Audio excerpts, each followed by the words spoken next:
Tumsifu Yesu Kristo. Kristo tumaini letu.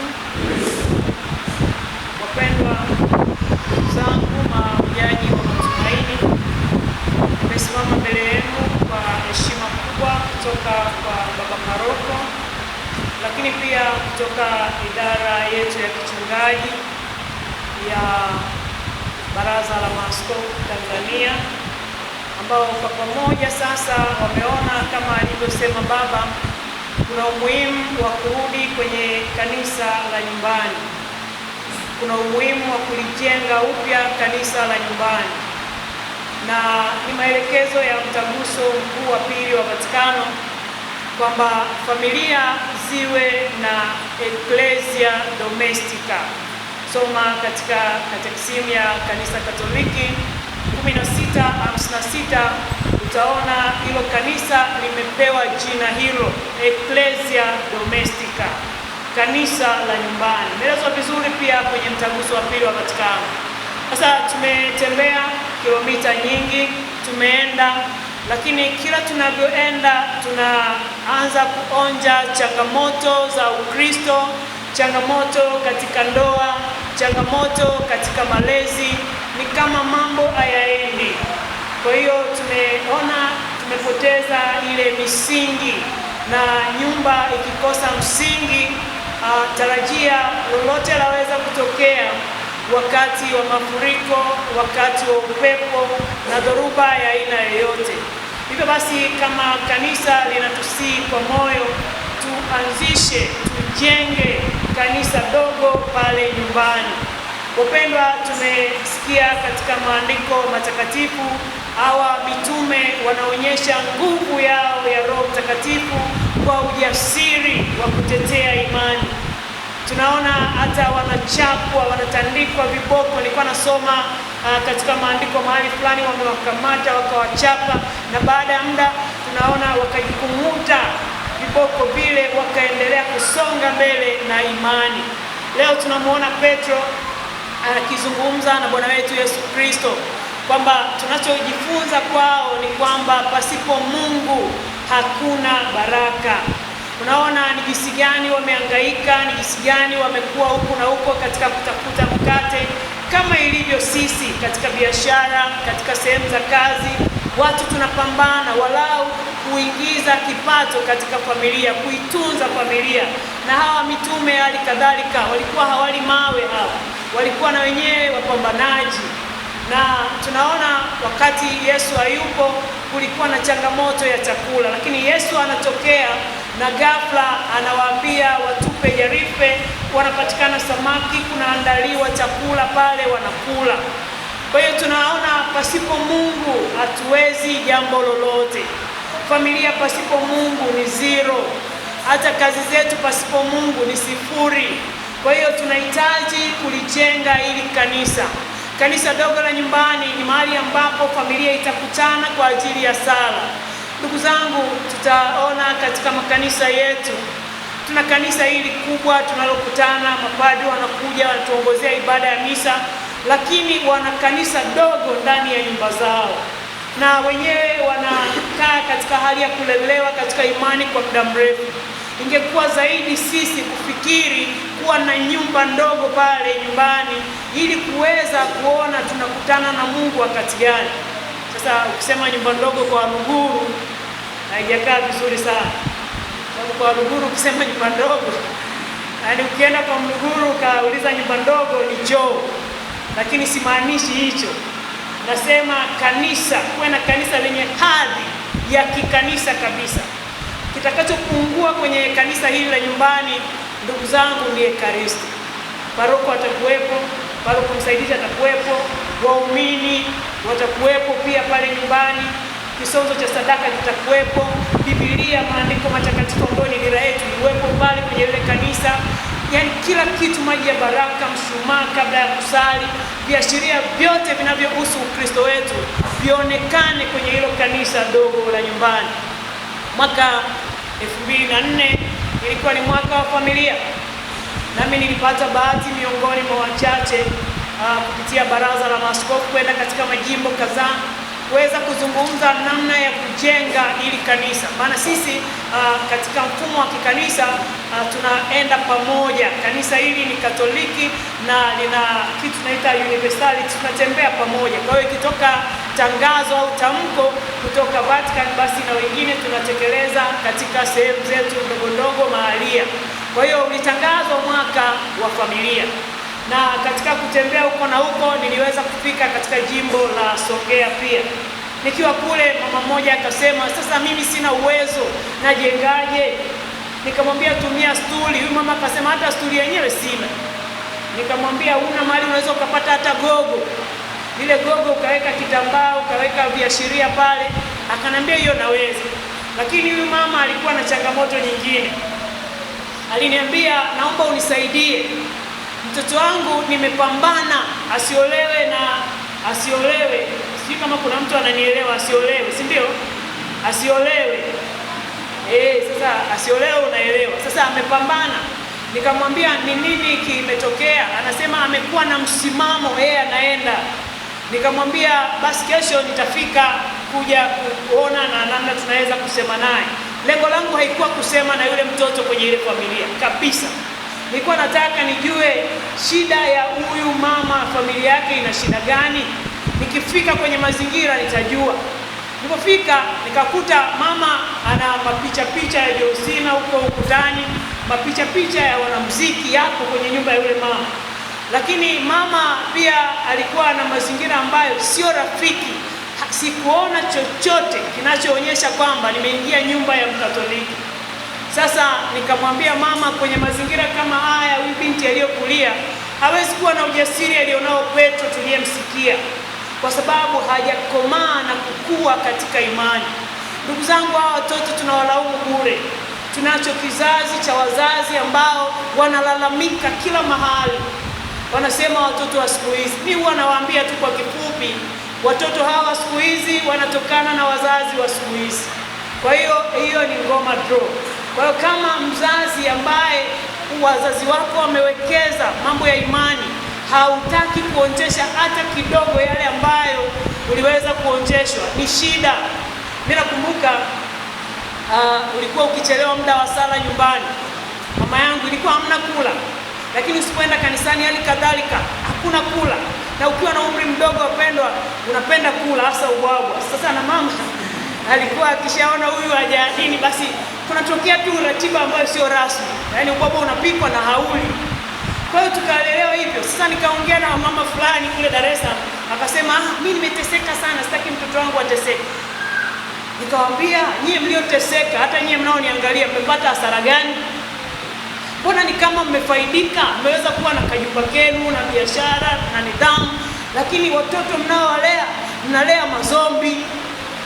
Na ni mazombi kweli kweli. Wewe fikiria, unatembea na mtoto, mzazi anatembea na mtoto, mzazi ameshafundishwa kusalimia.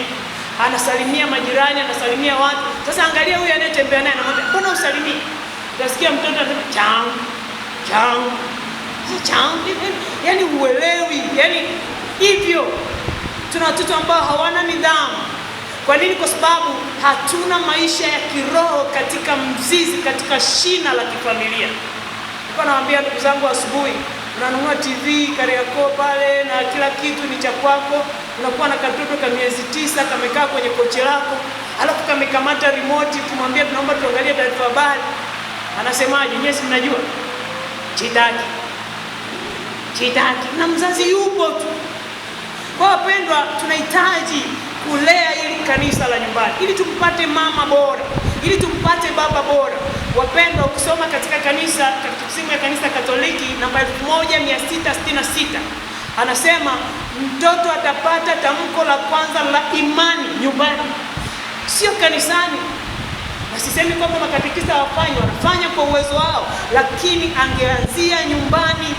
Siku moja semina ya watoto watakaopata, wazazi wa watoto watakaopata komio ya kwanza, na siku hizi tunajiongeza huko kwa kushirikiana na mapadre, sababu tukiwaita kwenye semina ya mji kwa tunafanya ibada semina kama hivi, maisha yanaendelea. Sasa tumesema ambaye haji mtoto wake hatapata komio ya kwanza. Wamekuja nyomi, wamejaa. Sasa mama mmoja katikati ya ile semina ya maandalizi akanyosha mkono, akasema, Mheshimiwa Baba Roko, yaani mimi nasikitika sana hawa watoto wanaokwenda kupata komunyo ya kwanza, yaani mimi hata sielewele. Kama huyu wa kwangu hawezi kuombea hata ugali. Kazi ya kuombea ugali ni kazi ya katekista wazazi. Kuna kitu hakiko sawa kwenye familia. Sala, wanapokuja kanisani, padri anajaribu kuuliza habari ya sala, hawajui. Lakini ni kwa sababu gani? Kuna namna ambavyo msingi hauko vizuri. Hatukutani kusali. Tunafanya mambo mengine yote mazuri. Ukiangalia hata katika parokia yetu hapa, nilikuwa naangalia, namsifia baba, namwambia jamani, ukumbi mzuri kuliko hata kanisa, lakini akaniambia mipango mingine mizuri zaidi. Na tunafanya vizuri, lakini tukishindwa kuliweka kanisa dogo la nyumbani likae vizuri, haya yote yanakuja kubaki kama magofu. Na hii ndiyo asa tunaona kanisa linaangalia mbele, linaona hapa baada ya muda tutabaki na majengo. Tukiondoka hichi kizazi chetu ambacho hakiendi jumuiya, ambacho hakisali, hakiendi kanisani, tutaliua kanisa, watu wa Mungu. Kwa hiyo tunaposema kanisa linaanzia nyumbani, kila mtu awiwe kutoka moyoni kwamba anahitaji kuwa na kanisa la nyumbani. Hata kama haupo, muda wa sala ukijulikana, labda ni saa 2, watakuombea, watasali, wataweka nia, kwa sababu katika mwongozo huu wa kitabu utaona kuna nia mbalimbali za siku, lakini kuna maombi binafsi. Watakuombea ukiwa safarini. Sisi tumekuwa katika safari na mume wangu huko na huko, lakini kanisa linaendelea, na tunauliza mlisali? Ndio, ni wadogo, lakini wanajua muundo wa kanisa pale nyumbani. Sasa nilikuwa nawaambia ndugu zangu asubuhi, usiwe kama mwenyekiti wa parokia fulani. Sasa mimi sina ugomvi na mwenyekiti wa parokia hii, kwa sababu kwanza hata sikufahamu. Ni katika hali ya kichungaji kutembelea nyumba kwa nyumba. Padri ametembea, baada ya kuchoka akataka walau kupumzika, lakini mwenyekiti akamwambia tumekuandalia nyumbani kwangu. Paroko akafika pale akakuta watoto, maana ukifika kama umesoma saikolojia unaona. Lakini mwenyekiti alipoona saa kama mazingira yanakaribia kubumbuluka, akaanza kujiboast. Akamwambia, baba, mimi namshukuru Mungu sana. Yaani watu wangu wanajua kusali, wanajua kuimba. Kama hizi nyimbo za Mama Maria, wacha, yaani wanaweza kweli. Baba Roko akaona mambo yasiwe mengi. Akamuita mtoto. Akamwambia, mwanangu, unaitwa nani? Unasoma la ngapi? Taratibu namna hiyo, unajua kuimba wimbo? Akasema, najua. Hebu tuimbie wimbo wowote. Baba yuko, wazazi wapo. Mtoto akaanzia popote. Kila mtu na demu wake, kila mtu na demu wake. Hawa watatutangulia mbinguni. Hawana hila hawa, hawana baya. Wanaishi maisha waliolelewa. Hawa watoto tunaoona shuleni wanaolalamikiwa ni maisha waliolelewa. Nimepata bahati pia kwenda kwenye shule za kanisa, taasisi mbalimbali za kanisa, kuzungumza na wale mliowapeleka huko. Hawasikii hata furaha kurudi nyumbani. Nyumba zimejaa magomvi na nini. Mimi nasoma programu moja ya malezi. Katika hiyo programu kuna theory moja inaitwa attachment theory.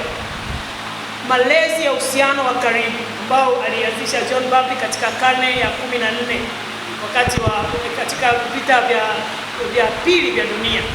Sasa unaona ile attachment anapoieleza, uhusiano wa karibu unajenga mtu baadaye. Sasa tuna uhusiano gani wa karibu kama mtaniambia nyinyi wazazi? Hata kwenye chakula kila mtu na sahani yake na simu yake. Hakuna ile muda ambao tulilelewa kule nyumbani. Kuna siku tunapiga kisinia, na mimi na apply ile nyumbani kwangu. Kuna siku na watangazia kabisa, leo ni siku ya kisinia. Sasa yule mdogo hana speed, anasema jamani mama, naambia hivyo hivyo, leo ni kisinia. Kwa nini? Tunajenga upendo. Hatuna muda wa kusali pamoja, hatuna muda wa kula pamoja, hatuna muda wa kuzungumza pamoja. Unafikiri tutamjuaje huyu mtoto?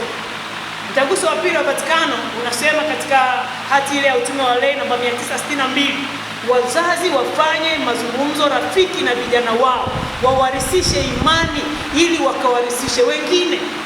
Tuna watoto ambao wakikaa katikati ya wengine ndio kwanza wanawaharibu. Lakini tukianza hili kanisa, utagundua tutakuwa na muda maalum wa kuzungumza, wa kutoa sadaka na kuweka nia. Sababu mpaka kisozo kiko kwenye hili kanisa. Mtatoa sadaka kila siku kikanisa, katika liturujia ya kikanisa kila siku ina maana kiliturujia. Utajua Jumatatu naomba kwa nia gani, Jumanne kwa nia gani, kupitia hicho kitabu. na baadaye mtatoa sadaka kuanzia Jumatatu mpaka Ijumaa mpaka Jumamosi. Mwishoni mtasali kuomba zile nia ambazo mmekusudia, labda kumwombea baba. Wakati mwingine hakuna changamoto kwenye familia, lakini hakuna ambaye hawezi kwenda mbele za Mungu walau kwa shukrani. Nimepata mume, nimepata mtoto. Kuna watu wanalia hawana watoto, wewe unalalamika eti jinsia moja. Mwingine anatafuta azae tu yoyote. Mama mmoja akasema nipate hata mlemavu, nimechoka kusema. Kwa hiyo hakuna ambaye hana kitu cha kwenda mbele za Mungu katika sala. Ukiwa hauna cha kushukuru, una cha kuomba, utafanya tu ibada, na ibada italeta matokeo chanya, si kwa kizazi chako, hata kwa wengine kitarisishwa. Na wapendwa, mmemsikia Bwana wetu Yesu Kristo anamwambia Petro, anamwambia ambaye ni Baba Mtakatifu wa kwanza, anamwambia kuna wakati utafungwa na kupelekwa usikotaka, na huo wakati hata kwetu utakuja. Kuna wakati hatutaweza. Ukisoma katika Zaburi ya 127 aya ya 3 na ya 5, utaona anasema watoto ni kama mishale. Anasema tujaze podo la mishale. Kama haujaandaa mishale, unakwenda hichi alichoambiwa Petro, kuna wakati hutaweza kuvua. Ndio kitu alichokuwa anamwambia. Kuna wakati hutaweza kwenda kazini, kuna wakati hutaweza kuwasaidia wazazi wako pia, kuna wakati hutaweza hata kujisaidia wewe mwenyewe. Umewaandaaje watoto? Umewaandaje watoto kuwa wacha Mungu, kuguswa na mahitaji yako kama mzazi? Katika utoaji, nawaambiaga hata wazazi, kama wewe una mpango wa kutoa hela ndefu, mpe mtoto wako atoe kubwa, kwa sababu anapoendelea kukua atajifunza utoaji, atakuja kukusaidia hata wewe, atakutolea ukiwa mzee. Sasa matokeo yake tunawapa chenji na sisi tunakuja na buku zetu. Padre anasema salini ndugu ili sadaka na sisi tunaitika. Ukiangalia sadaka haiendani na matatizo hata unayopitia. Sasa huyu mtoto anaposhindwa kulelewa katika mazingira hayo ya kimaadili, kuanzia kanisa hili la nyumbani, hatuwezi kumpata shuleni, hatuwezi kumpata kazini, hatuwezi kumuonja, kwa sababu hana mahusiano ya karibu ya kifamilia.